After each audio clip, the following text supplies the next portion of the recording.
అజయ్ బాబు మీరు అందరు సైలెంట్గా ఉంటారా ఉండరా ప్లీజ్. తమ్ముడు కొద్దిగా ప్లీజ్ ఫోన్లు కొద్దిసేపు ఇబ్బంది పెట్టకండి, ప్రెస్ మీటు ఇబ్బంది పెట్టకండి ప్లీజ్ ప్లీజ్. Thank you. వాళ్ళ ఘనంగా స్వాగతం పలికిన ఖమ్మం జిల్లా మా తమ్ముళ్ళందరికీ మా చెల్లెళ్ళందరికీ ధన్యవాదాలు.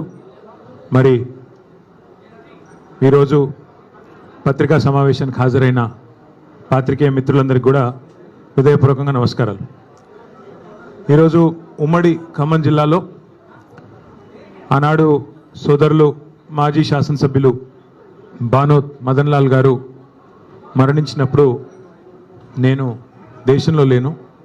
అందుకే వారి కుటుంబాన్ని తొందరగా కలిసే అవకాశం లేకుండా పోయింది. కర్మకు హాజరు కావాలి ఆ రోజు 8వ తారీఖు నాడు. కానీ దురదృష్టవశాత్తు అదే రోజు శాసనసభ్యులు మాగంటి గోపీనాథ్ గారు మరణించడం, వారి అంత్యక్రియలు అదే రోజు ఉండడం వల్ల కర్మ కార్యక్రమానికి కూడా ఆ రోజు రాలేకపోయాం. అందుకే ఈరోజు వచ్చి వారి కుటుంబాన్ని, బానోత్ మంజుల గారిని, వారి కుటుంబాన్ని మొత్తం కలిసి పార్టీ తరఫున వారికి అన్ని రకాలుగా అండగా ఉంటాం.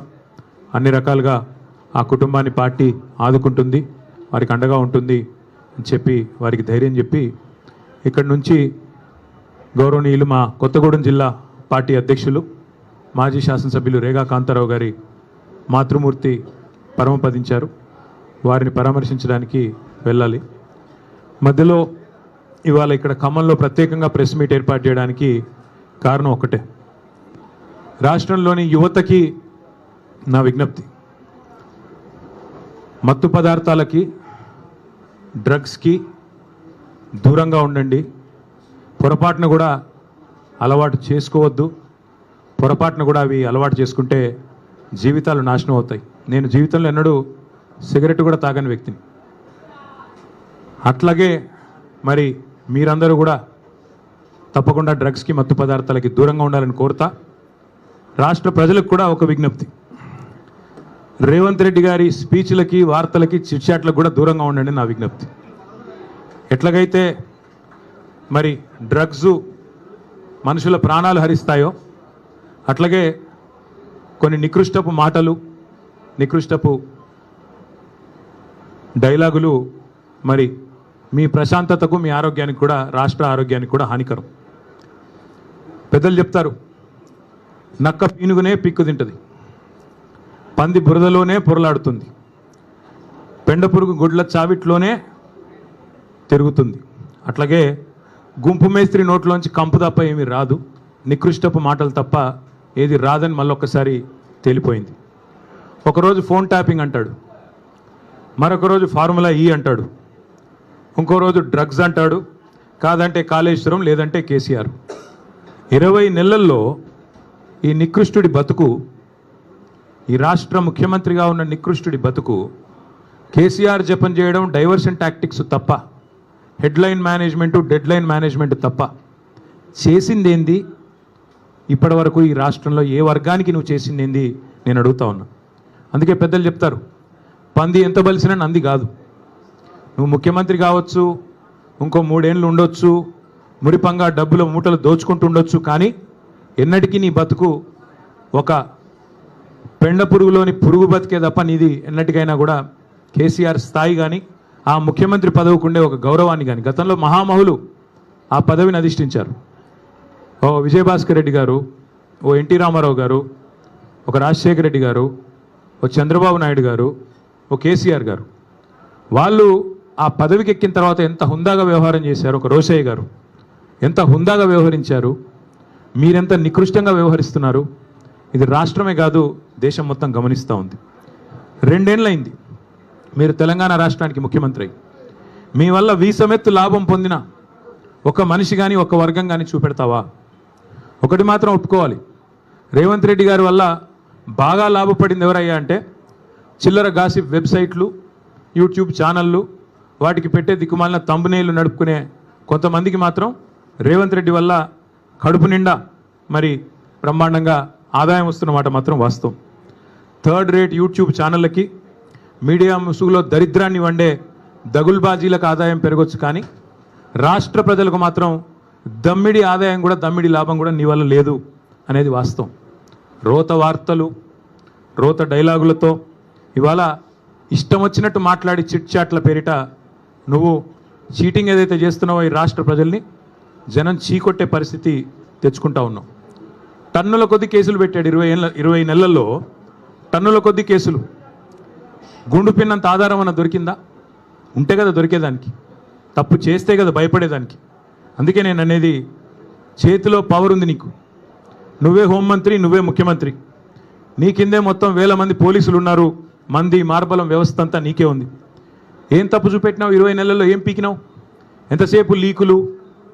అప్పట్లో ఏదో సినిమాలో ఆయన గ్రీకు వీరుడు అనేవాళ్ళు, ఈయన లీకు వీరుడు. లీకులు తప్ప, చిట్ చాట్లు తప్ప నువ్వు పీకింది ఏంది, నువ్వు చేసింది ఏంది రాష్ట్ర ప్రజలకు కానీ రాష్ట్రంలోని ఏ వర్గానికి నువ్వు చేసింది ఏంది నేను అడుగుతా ఉన్నా.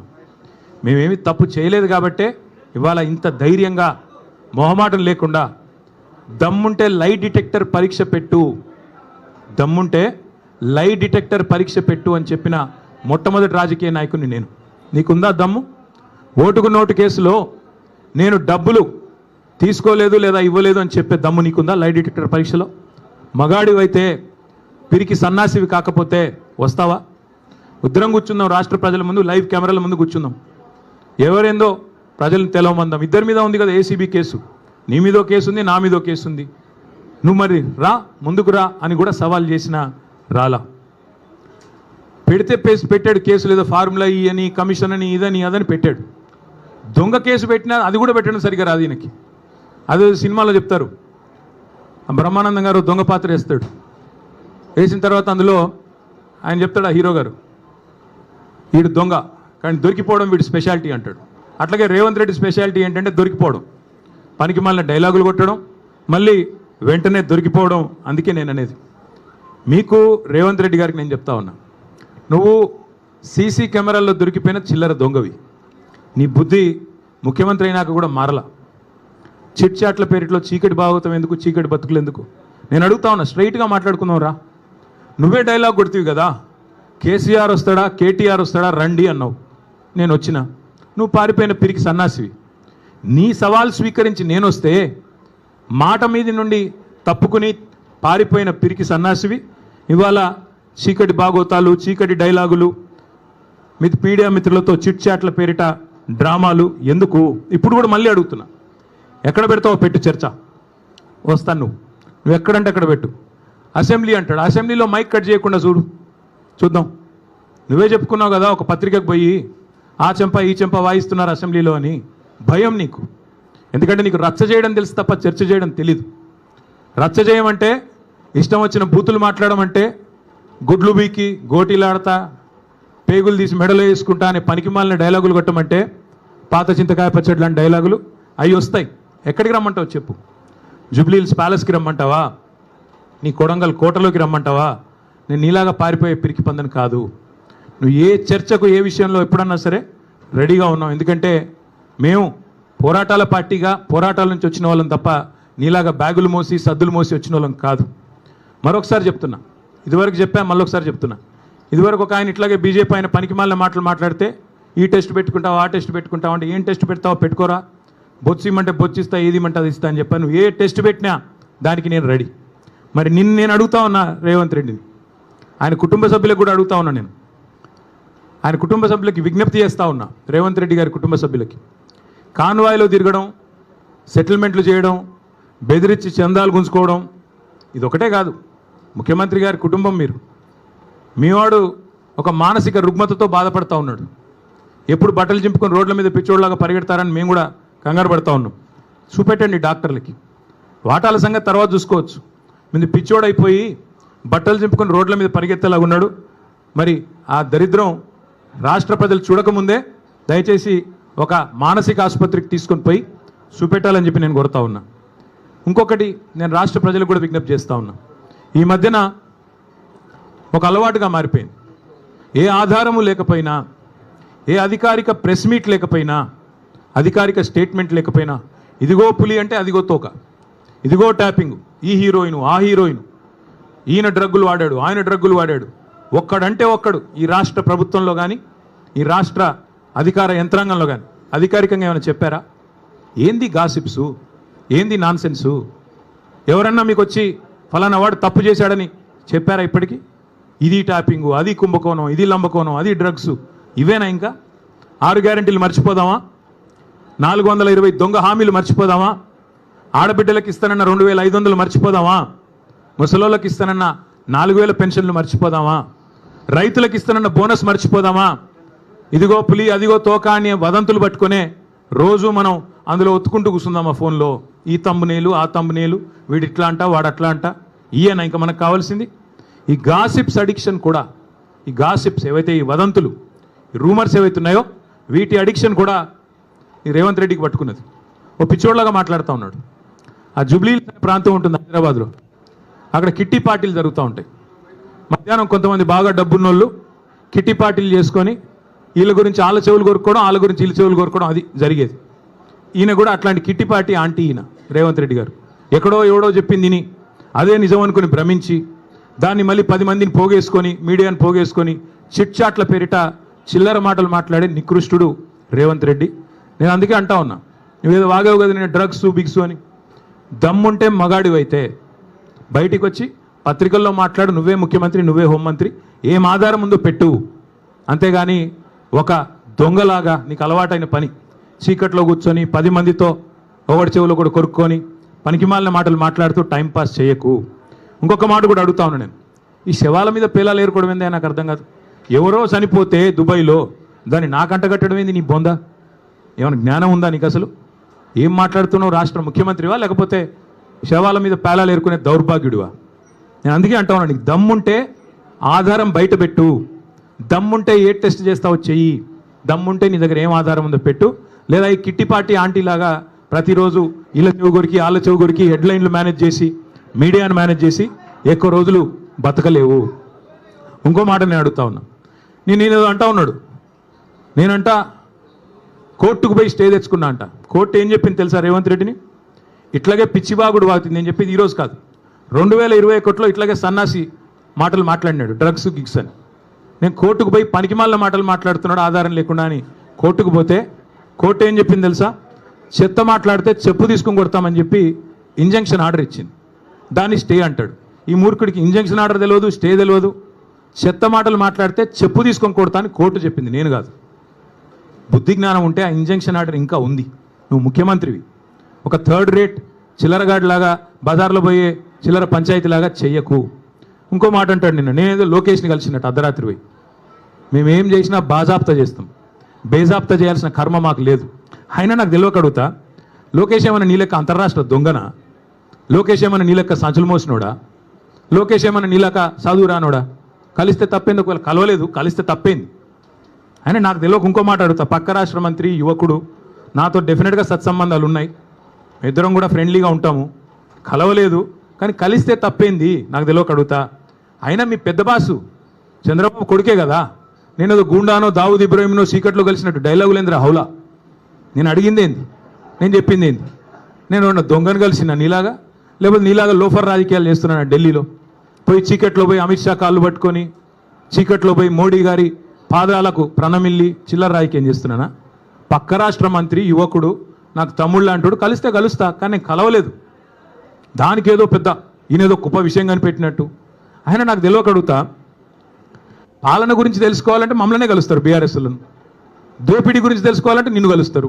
ఆయన నన్ను కలిస్తే నీకేం నొచ్చింది? ఆయన నన్ను కలిసినా నీకేం బాధ అవుతుంది? నాకు అట్లా తెలియక అడుగుతా. నేనేమంటున్నా అంటే, ఈ చిల్లర మాటలతోని ఎన్ని రోజులు టైంపాస్ చేస్తావు?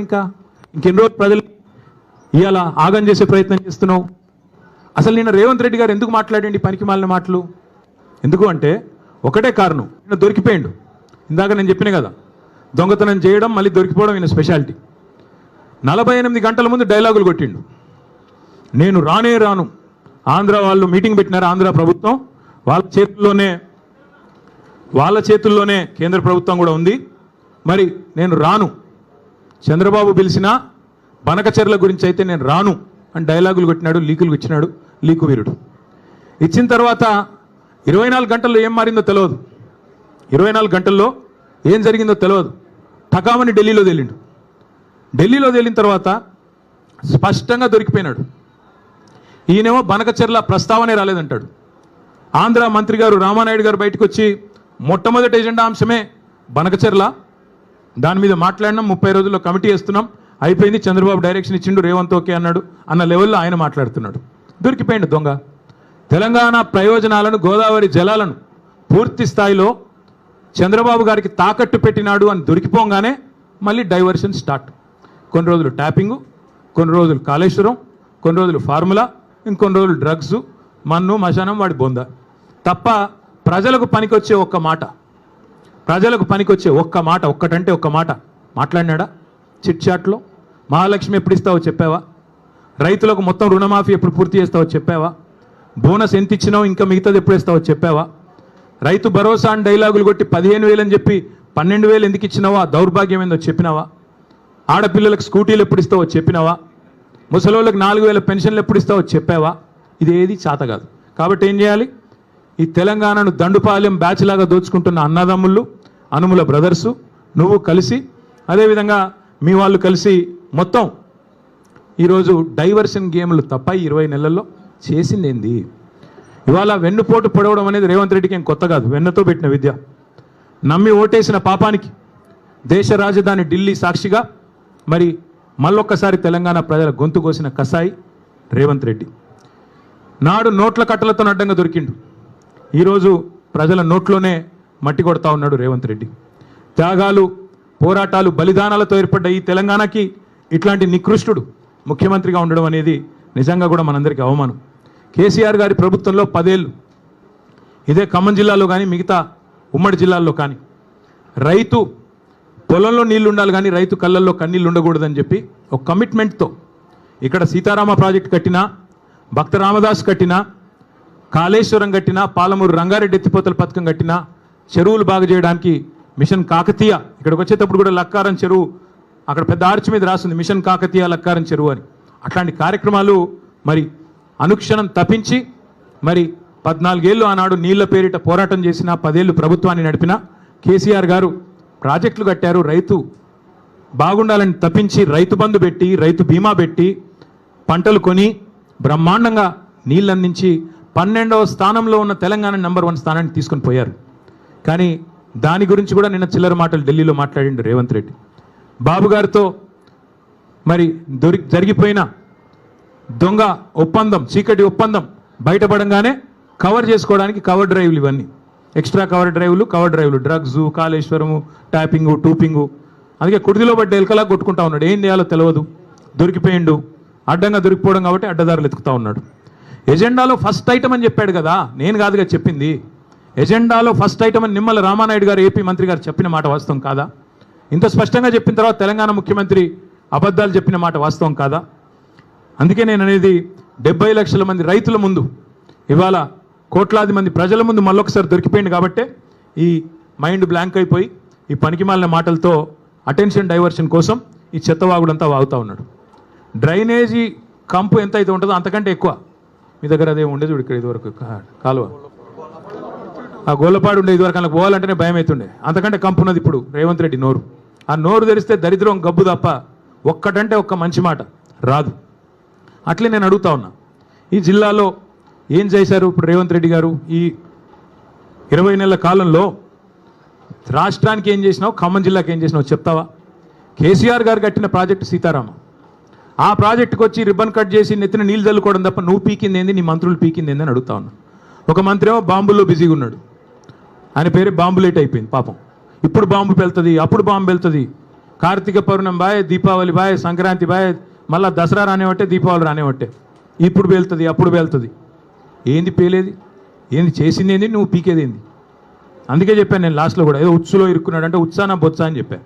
ఇప్పుడు కూడా మళ్ళీ అదే చెప్తా ఉన్నా, మీరు పీకేది ఏమీ లేదు. కాంగ్రెస్ వాళ్ళు 100% చెప్తున్నా, మిమ్మల్ని మాత్రం 420 హామీల విషయంలో ఫుట్బాల్ ఆడే బాధ్యత మాదే.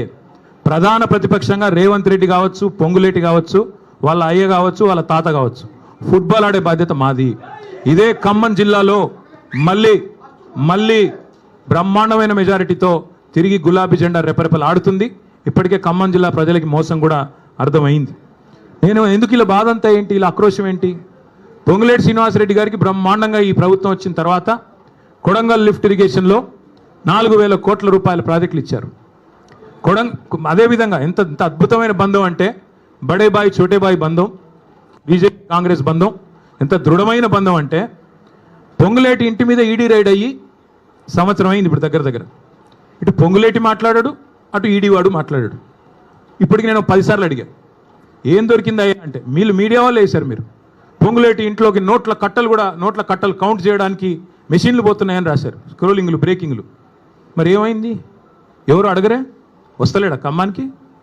అడగబుద్ధి అయితే లేదా? రాయరా? అడగరా? అట్లాగే అటు ఆయన ఈడీ ఆయన చెప్పడు, ఇటు ఈయన చెప్పడు, పొంగులేటి చెప్పడు. ఏం దొరికిందా అంటే ఎన్ని 100 కోట్లు దొరికినాయి, ఎక్కడ పోతున్నాయి ఇవన్నీ, ఎక్కడ పోతున్నాయో మాకు తెలుసు. నీళ్ళేమో చంద్రబాబుకు, నిధులేమో రాహుల్ గాంధీకి, తెలంగాణ ప్రజలకు మాత్రం బూడిద. చేసిందేంది 20 నెలల్లో? ఇవాళ ఈ సివిల్ సప్లైస్ కుంభకోణం కానీ, అట్లాగే కొడంగల్ లిఫ్ట్ ఇరిగేషన్లో మీరు కేకును కోసినట్టు ఎంత బ్రహ్మాండంగా ఒక కంపెనీని ఈస్ట్ ఇండియా కంపెనీ అన్నాడు రేవంత్ రెడ్డి ఇదివరకు. ఆ కంపెనీకే ఇవాళ కొడంగల్ లిఫ్ట్ ఇరిగేషన్ ఆయన సొంత కాన్స్టిట్యున్సీలో సగం, ఇంకో సగం పొంగులేటి శ్రీనివాసరెడ్డి గారికి. అట్లాగే మిస్ వరల్డ్ అని ఒక కాంటెస్ట్ పెట్టాడు ఈ అందగాడు. ఇంకా మా జగదీష్ రెడ్డి గారిని పట్టుకొని నిన్నగాక మొన్న 3 ఫీట్లు ఉన్నాడు అంటున్నాడు. ఈయన పెద్ద అమితాబ్ బచ్చన్ అన్నట్టు. తిప్పి కొడితే నువ్వు 3 ఫీట్లు లేవు, నువ్వే పెద్ద పోటుగాడు లాగా ఆయన 3 ఫీట్లు ఈయన డైలాగులు. అరే మనది మనం మర్చిపోతే ఇట్లా కొద్దిగా ఎత్తు కుర్చీలో కూర్చోగానే అంత టెంపర్ వస్తుందా? కొద్దిగా టెక్నికల్ ప్రాబ్లమ్స్ ఉన్నాయి నీకు కూడా. ఎత్తు షూస్ వేసుకొని ఎత్తు కుర్చీలో కూర్చోగానే పెద్దోడు అయిపోతావా? అమితాబ్ బచ్చన్ అయిపోతావా?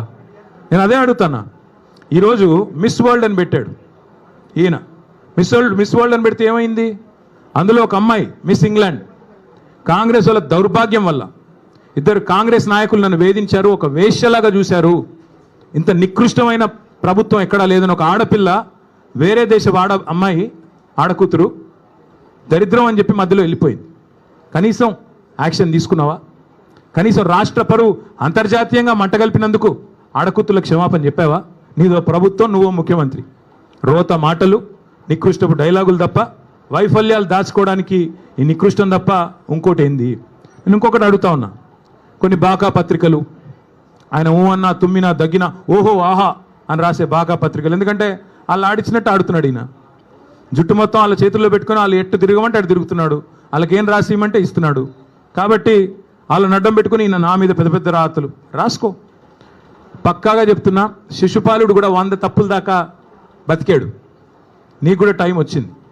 తప్పకుండా నీ నికృష్ట మాటలు, నీ దిక్కుమాలిన ఐడియాలజీతో మరి నువ్వు ఎన్ని డైలాగులు కొట్టినా కొంతమందిని కొంతకాలం మోసగించవచ్చు, కానీ అందరినీ ఎల్లకాలం మోసగిస్తాననుకుంటే కుదరదు. 10 ఏళ్లలో కేసీఆర్ గారు ఖమ్మానికి ఏం చేశారు అని ఒక సన్నాసి అంటాడు. ఏం చేశారా? 10 ఏళ్లలో కేసీఆర్ గారు చేసింది ఏమంటే, ఒకసారి గుర్తు తెచ్చుకోండి. 2014లో ఖమ్మం పట్టణం ఎట్లా ఉండే, 23లో ఎట్లా అయింది? ఖమ్మంలో ఎన్ని మెడికల్ కాలేజీలు ఉండే ప్రభుత్వ ఆధ్వర్యంలో 2014కు పూర్వం కాంగ్రెస్ పరిపాలన ఉన్నప్పుడు? తర్వాత ఎన్ని వచ్చినాయి? ఖమ్మంలో ఐటీ హబ్ ఉండేదా? ఖమ్మంలో రోడ్లు ఎట్లా ఉండేది? ఖమ్మంలో ఇక్కడుండే మీ చెరువులు ఎట్లా ఉండేది? మీ గోళ్ళపాడు కాలువ ఎట్లా ఉండేది? ఒక్కసారి గుర్తు తెచ్చుకోండి. కొత్తగూడెం జిల్లా చేయడమే కాదు, 2 మెడికల్ కాలేజీలు ఇవ్వడమే కాదు, సీతారామ ప్రాజెక్ట్ లాంటి అద్భుతమైన ప్రాజెక్టు, జిల్లాలోని ప్రతి ఇంచుని ప్రతి అంగుళాన్ని తడిపే ప్రాజెక్టే కాదు, ఇవాళ ఖమ్మానికి కేసీఆర్ గారు చేసినంతగా ఎవరైనా చేశారా? ఒక్కసారి గుండె మీద చేసుకొని చెప్పమని నేను కోరుతా ఉన్నా. అట్లాగే నేను రేవంత్ రెడ్డిని అడుగుతా ఉన్నా, సూటిగా అడుగుతా ఉన్నా. దమ్ముంటే మగాడివైతే చెప్పు, నీ సీటుకు ఎవడెసరు పెడతాడో అని చెప్పి ఇవాళ డిప్యూటీ సీఎం బట్టి విక్రమార్క, అదేవిధంగా రెవెన్యూ మంత్రి పొంగులేటి, అట్లాగే ఉత్తమ్ కుమార్ రెడ్డి ఇరిగేషన్ మంత్రి, వీళ్ళ ఫోన్లు నువ్వు ట్యాప్ చేయట్లేదా? ఈరోజు చెప్తావా? నీ మనవాడి మీద ఒట్టేసి చెప్తావా బయటకు వచ్చి నేను వీళ్ళ ఫోన్లు ట్యాప్ చేయట్లేదని? రాష్ట్రంలో వేలాది ఫోన్లు ట్యాప్ చేస్తున్నమాట వాస్తవం కాదా? చెప్తావా? లై డిటెక్టర్ ముందు కూర్చొని చెప్తావా? మగాడివైతే రా, బయటకు వచ్చి ఒట్టేసి చెప్పు దమ్ముంటే. చేసేది దౌర్భాగ్య పనులు, గలీజ్ పనులు, మీదికెళ్ళి పెద్ద పెద్ద మాటలు. ఒక గల్లీ రౌడీలాగా ఢిల్లీకి పోయి సిల్లీ మాటలు మాట్లాడిన ముఖ్యమంత్రికి నేను ఒకటే చెప్తా ఉన్నా. 50 సార్లు పోయావు ఢిల్లీకి దాదాపుగా, ఇంకోసారి అయిపోతే 50, హాఫ్ సెంచరీ. 50 పైసలు వచ్చినాయి నువ్వు 50 సార్లు పోతే. పోవడం, చీకట్లో మోడీ కాళ్ళు పట్టుకోవడం, చీకట్లో అమిత్ షా కాళ్ళు పట్టుకోవడం, రాహుల్ గాంధీ ఏమో దేక్తలేడు, నిన్ను అపాయింట్మెంట్ ఇస్తలేడు. ఇక ఈయన నా గురించి మాట్లాడతాడు. నేను చర్చకు రారా అయ్యా, నీ సవాలు నేను స్వీకరిస్తున్నా అంటే పారిపోయాను. మళ్ళీ నన్ను అంటాడు నేను పారిపోయిన పిరికి పందని అంటాడు. పారిపోయి ఢిల్లీలో దాక్కున్నది నువ్వు, నేను కాదు. సొంత ఛాలెంజ్ని కూడా స్వీకరించలేవు నువ్వు. నేను ఇంకొక మాట కూడా అంటా ఉన్నా, నీకు ఎప్పుడు నువ్వు ఎప్పుడు కావాలంటే అక్కడ చర్చకు మేము రెడీ. నీ బాధల్లో ఏంటంటే హామీలు అమలు చేయలేవు, నీ వల్ల కాదు, చర్చించే దమ్ము లేదు. ఒక్కరు ఎక్కడన్నా ఒక ఆడబిడ్డతో మాట్లాడు, నాతో కాదు పర్లేదు. 2500 రూపాయలు వస్తుందా? 4000 పెన్షన్ వస్తుందా? తులం బంగారం వస్తుందా? నువ్వే కదా డైలాగ్ కొడుతీవి. కేసీఆర్ ఉన్నప్పుడు కళ్యాణ లక్ష్మి పెళ్ళైన 2 నెలలకు వస్తుంది, నేను లగ్నపత్రిక పెట్టుకోగానే ఇస్తా అని చెప్తీవి కదా, ఎక్కడన్నా ఒక్కరికి వచ్చిందా? అందుకే ప్రజలకు కూడా నేను విజ్ఞప్తి చేస్తా ఉన్నా, ఈ పనికి మాలిన వితండవాదాలు పట్టించుకోబాకండి. అట్లాగే ఇంకొక మాట కూడా నేను చెప్తా ఉన్నా, ఈ దగుల్బాజీలు చేసే లుచ్చా రాజకీయాన్ని కూడా తప్పకుండా తిప్పికొట్టాలి. గాసిప్స్ ద్వారా, చిట్చాట్ల ద్వారా, తంబునేల్స్ ద్వారా చేసే వికృత రాజకీయం, నికృష్ట రాజకీయాన్ని తప్పకుండా నిలదీయాలి, నిగ్గదీయాలి. 420 హామీలు ఏమైనాయని చెప్పి తప్పకుండా అవసరమైతే రానున్న రోజుల్లో గల్లాబట్టి అడిగే రోజులు కూడా వస్తాయి. 6 గ్యారంటీలు అమలు అవుతున్నాయి, పక్కా అవుతున్నాయి, 100% అవుతున్నాయి. ఏంటి 6 గ్యారంటీలు? ఒకటి, ఫస్ట్ గ్యారంటీ అనుముల సోదరుల కోసం భూదందాలు గ్యారంటీ బ్రహ్మాండంగా చేస్తున్నారు. 4th city AI city Hyderabad చుట్టూ 1000 ఎకరాల్లో RRR పేరిట తొందరలో బయట పెడతాం, సర్వే నెంబర్లతో సహా బయట పెడతాం, మీరు చూడండి. రెండో గ్యారంటీ బాబు గారి కోసం బనకచెర్ల ప్రాజెక్టు గ్యారంటీ. మూడవది రాహుల్ గాంధీ కోసం నెల బస్తాలు మూటలు నోట్ల కట్టలు గ్యారంటీ. 4వది బావమరిది గారి కోసం అమృత్ కాంట్రాక్ట్ 1137 కోట్లు, ఇప్పుడు మళ్ళీ సింగరేణిలో కొత్తది ఇచ్చాడంట, ఇంకోటి ఇచ్చాడంట, అది కూడా రేపు ఎల్లుండి బయట పెడతాం. 5వది గ్యారంటీ ప్రశ్నిస్తే అక్రమ కేసులు, అరెస్టులు, ప్రతిపక్షాల గొంతు నొక్కడాలు, నిర్బంధాలు, అణచివేతలు. 6వ గ్యారంటీ నెలకొకసారి ఢిల్లీ గ్యారంటీ, నెలకొకసారి కాకపోతే 4 సార్లు ఢిల్లీ గ్యారంటీ, అక్కడ పోయి చీకట్లో మోడీ కాళ్ళు పట్టుకోవడం గ్యారంటీ. ఇది తప్ప నువ్వు ఈ 6 గ్యారంటీలు తప్ప నువ్వు అసలు చెప్పిన 6 గ్యారంటీలు ఎక్కడ పోయినాయని నేను అడుగుతా ఉన్నా. ఇంకొక మాట కూడా నేను అడుగుతా ఉన్నా, నీవు ఫామ్ హౌస్ అంటాడు రేవంత్ రెడ్డి గారు. ఫామ్ హౌస్ కాదు, కేసీఆర్ కాదు, నువ్వు ఏ ఫార్మర్ హౌస్కి పోయినా నీ బతికేందో చెప్తారు. ఇవాళ రాష్ట్రంలో ఏ ఫార్మర్ హౌస్కి పోతావో పో, కొండారెడ్డిపల్లిలోనా, కొడంగల్లోనా, ఖమ్మంలోనా, యాడికి వస్తావో రా, ఫార్మర్సే చెప్తారు నీ బతికేందో, నీ లెక్కేందో. అట్లాగే ఇంకొక మాట కూడా నేను చెప్తా ఉన్నా, ఇవాళ 100% చెప్తా ఉన్నా నేను, నువ్వు ఏ సవాలు ఎప్పుడు ఎక్కడ వేసినా స్వీకరించేదానికి నేను సిద్ధంగా ఉన్నా. నేను రేవంత్ రెడ్డి గారికి ఒక్కటే అడుగుతా ఉన్నా, మీరు అసెంబ్లీలో మైకులు కట్ చేసి స్పీకర్ గారిని కనుసైగలతో నియంత్రించి బతికిపోతా అక్కడేదో 4 డైలాగులు కొట్టి ఊకదంపుడు ఉపన్యాసాలు కొట్టి మళ్ళీ ఇట్లే డ్రగ్స్, కాళేశ్వరం, ట్యాపింగు, టూపింగు అని చెప్పి తప్పించుకుంటా అంటే ఎక్కువ రోజులు తప్పించుకోలేవు. టైం గడుస్తూ ఉంది, 20 నెలలు అయిపోయింది. ప్రజలు చూస్తూ ఉన్నారు, అన్నీ చూస్తూ ఉన్నారు. తప్పకుండా అన్నిటికీ తిరుగులేని సమాధానం చెప్తారు. స్థానిక సంస్థల ఎన్నికల్లో బీసీలను ఎట్లా మోసం చేస్తున్నావో బీసీలు కూడా చూస్తూ ఉన్నారు. 42% రిజర్వేషన్ల పేరిట నీ ప్రభుత్వం ఆడుతున్న నాటకాన్ని కూడా బీసీలు అర్థం చేసుకున్నారు. బీసీ డిక్లరేషన్లో చాలా చెప్పావు, 20,000 కోట్ల బడ్జెట్ ఇస్తా అన్నావు, సంవత్సరానికి 5 ఏళ్లలో 1,00,000 కోట్ల బడ్జెట్ అన్నావు. మరి 2 బడ్జెట్లు పెట్టావు, 2 బడ్జెట్లు కలిపి కూడా ఇప్పటివరకు పెట్టింది 20,000 కాదు, ఖర్చు పెట్టింది 10,000 కూడా కాదు. ఎక్కడ పోయింది 1,00,000 కోట్ల బడ్జెట్? అట్లాగే నువ్వే కదా చెప్పింది బీసీ సబ్ ప్లాన్ తెస్తా అన్నావు, ఎక్కడ పోయింది బీసీ సబ్ ప్లాన్? 42% కేవలం రాజకీయ రిజర్వేషన్లే కాదు, ప్రభుత్వ వర్కుల్లో 42% ఇస్తానన్నావు, కాంట్రాక్టులో 42% ఇస్తానన్నావు. ఒక్క కాడ నన్ను ఇచ్చినావా? కనీసం నీ కొడంగల్లో ఇచ్చినావా? చూపెడతావా? మరి నీ చేతిలో ఉన్నదేమో ఇవ్వవు. నీ చేతుల్లో ఉన్న కొన్ని మంత్రివర్గంలో 42% మంత్రులు ఉన్నారా బీసీలు? మరి నీ చేతుల్లో ఉన్నది ఇవ్వవు, నీ చేతుల్లో ఉన్న బడ్జెట్లో రూపాయి పెట్టవు, నీ చేతుల్లో 42% కాంట్రాక్ట్లో ఇచ్చేది ఉంటే అది ఇవ్వవు, నీ చేతుల్లో 42% మంత్రులు ఇచ్చేది ఉంటే అది ఇవ్వవు, నీ చేతుల్లో బీసీ సబ్ ప్లాన్ పెట్టే అధికారం ఉంటే అది చెయ్యవు, నీ చేతుల్లోనే ఇన్ని పెట్టుకొని చేయకుండా కేంద్రం చేతుల్లో ఉన్న రిజర్వేషన్లు నేను చేస్తున్నా అని చెప్పి నువ్వు నమ్మించి ఒక కాగితం ఇస్తే నమ్మడానికి బలహీన వర్గాల సోదరులు ఇవాళ చైతన్యం లేరు వారు అనుకుంటా ఉన్నావా? అందరికీ అన్నీ అర్థమైనాయి. పెద్దలు నిన్న జస్టిస్ ఈశ్వరయ్య గౌడ్ గారు చెప్పారు, హైకోర్టు జడ్జిగా పనిచేసిన పెద్ద ఆయన, ఇది చెల్లదు అని స్పష్టంగా చెప్తున్నారు. మరి రాష్ట్రంలో ఉన్న వాళ్ళందరికీ అర్థమవుతున్నది. అందుకే నేను అనేది, రేపు స్థానిక సంస్థల్లో తప్పకుండా మంచి ఫలితాలు వస్తాయి. నువ్వు బనకచెర్ల పేరిట బాబు గారికి ఏదైతే గురుదక్షిణ చెల్లించుకుంటున్నావో దీన్ని మేము తీవ్రంగా వ్యతిరేకిస్తూ ఉన్నాం. తెలంగాణ హక్కు తేలాలి. బాబు గారు చెప్తున్నారు, చంద్రబాబు నాయుడు గారు మిగులు జలాల్లో వాడుకుంటే ఇబ్బంది ఏంటి అంటున్నారు. వాస్తవం ఏంటి? నా దగ్గర మొత్తం వివరాలున్నాయి, మళ్ళీ ఒకరోజు మాట్లాడతాను. ఎందుకంటే ఇవాళ ఆయన తిట్లకు నేను కౌంటర్ తిట్లు తిట్టాల్సి వస్తుంది. నాకు ఇష్టం ఉన్న తిట్లు తిట్టడం కానీ నాకు కూడా తప్పట్లేదు అప్పుడప్పుడు ఇట్లాంటివి. ఇవాళ బనకచెర్ల విషయంలో మా పార్టీ విధానం ఒకటే.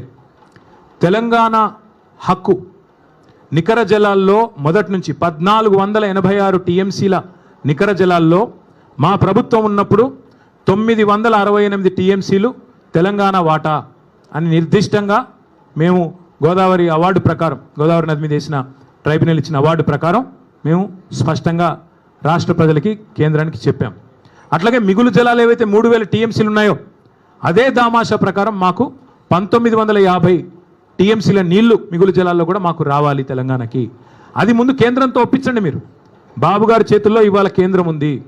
కేంద్ర ప్రభుత్వం కనుక ముందుకొచ్చి మిగులు జలాల్లో తెలంగాణ వాటా 1950 టీఎంసీలు అని స్పష్టంగా అధికారికంగా సాధికారంగా ప్రకటించి నికర జలాల్లో కూడా 968 టీఎంసీలు గోదావరిలో తెలంగాణకు ఉన్నాయని చెప్పి ప్రకటించిన తర్వాత ఆంధ్రప్రదేశ్ గతంలో ఏవైతే అభ్యంతరం చెప్తూ ఉత్తరాలు రాసిందో సీతారామ ప్రాజెక్టు మీద, సీతమ్మ సాగర్ మీద, అట్లాగే సమ్మక్క బ్యారాజు మీద, అట్లాగే కాళేశ్వరం మీద అవన్నీ ఉపసంహరించుకుంటే అప్పుడు తెలంగాణకి న్యాయం జరుగుతుంది తప్ప ఈ రకంగా ఇష్టానుసారంగా ఏ అనుమతి లేకుండా ఒక్క అనుమతి ఉందా? గోదావరి రివర్ మేనేజ్మెంట్ బోర్డు అనుమతి ఉందా బనకచెర్లకి? పోలవరం ప్రాజెక్ట్ అథారిటీ అనుమతి ఉందా? సెంట్రల్ వాటర్ కమిషన్ అనుమతి ఉందా? అపెక్స్ కౌన్సిల్ అనుమతి ఉందా? ఏ అనుమతి లేకపోయినా నేను కట్టుకుంటా, ఎందుకంటే రేవంత్ రెడ్డి జుట్టు నా చేతుల్లో ఉంది, మోడీ జుట్టు నా చేతుల్లో ఉంది అని ఎవరు అనుకున్నా తెలంగాణ ప్రయోజనాల విషయంలో ఇంకెవరన్నా రాజీ పడవచ్చు, ఇంకెవరన్నా చీకటి మంత్రాంగాలు చేయొచ్చు, కానీ మేము మాత్రం చేయం. మేము ఆంధ్ర ప్రజలకు వ్యతిరేకం కాదు, ఆంధ్ర రైతాంగానికి ఎంత మాత్రం వ్యతిరేకం కాదు, కానీ తెలంగాణ హక్కులు తేలాలి.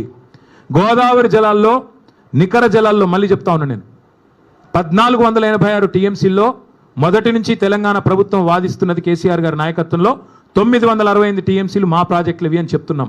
అది తేల్చండి ముందు. అట్లాగే మిగులు జలాలు 3000 టీఎంసీలు ఉంటే అందులో దామాషా ప్రకారం మాకు 1950 టీఎంసీలు రావాలి. అవి తేల్చి సాధికారంగా కేంద్ర జల సంఘం డిక్లేర్ చేస్తే తప్పకుండా అప్పుడు మాట్లాడొచ్చు. గతంలో మీరు పెట్టిన అభ్యంతరాలు ఉపసంహరించుకుంటే మాట్లాడొచ్చు. అంతేగాని ఈ సానుభూతి డైలాగులు కుదరవు. మిగులు జలాలు వాడుకుంటే ఇబ్బంది ఏంటి, మిగులు జలాలు వాడుకుంటే ఇబ్బంది ఏంటి అంటే మీరు అన్ని ఉల్లంఘనలకు పాల్పడి ఏ అనుమతి లేకపోయినా ప్రాజెక్టులు కడతాం, బడితున్నోడిదే బర్రె అంటే అది కుదరదు. మీరే కదా ఉత్తరాలు రాసింది కాళేశ్వరానికి వ్యతిరేకంగా, మీరే కదా ఉత్తరాలు రాసింది సమ్మక్క సాగర్కి వ్యతిరేకంగా, మా సీతారామ ప్రాజెక్టు ఖమ్మం జిల్లాకు వ్యతిరేకంగా. ఇలా మళ్ళీ మీరు సానుభూతి కోసం మాట్లాడుతారంటే కుదరదు. మీ శిష్యుడు తాకట్టు పెడతాడేమో తెలంగాణ ప్రయోజనాలు, కానీ కేసీఆర్ నాయకత్వంలోని మేమెవరం కూడా తెలంగాణ ప్రయోజనాల విషయంలో, రైతాంగ ప్రయోజనాల విషయంలో రాజీ పడం. తప్పకుండా ఈ విషయంలో కేంద్ర ప్రభుత్వాన్ని కూడా నిలదీస్తాం. రేవంత్ రెడ్డి తప్పు చేస్తే మరొక ఉద్యమాన్ని కూడా అవసరమైతే తీసుకుంటామని చెబుతూ మీ అందరికీ మళ్ళొకసారి ధన్యవాదాలు, నమస్కారాలు. Thank you. జై తెలంగాణ.